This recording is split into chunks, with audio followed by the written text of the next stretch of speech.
সব কিছু হয়ে গেছে গাইস। মূলোটা গাইস দেখো, মূলোটা অনেক বড় হয়েছে গাইস। মূলোটা পুরো সেরা মূলো। এই মূলোটা মোটামুটি 50 টাকা মতো দাম নেওয়া যাবে। পুরো অরিজিনাল ক্ষেতের মূলো গাইস, ঠিক আছে। আর এদিকে তোমার কি এটা,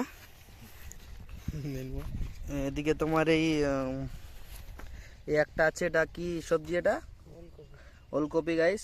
খুব সুন্দর সুন্দর ওলকপি হয়েছে, বড় বড়, বেশ সুন্দর ওলকপি দেওয়া হবে।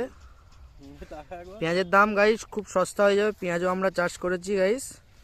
পেঁয়াজ বেশি চাষ করিনি, অল্প চাষ করেছি নিজেদের খাবার মতো, ঠিক আছে। তবে দোকানে অল্প বিক্রি হবে, কেন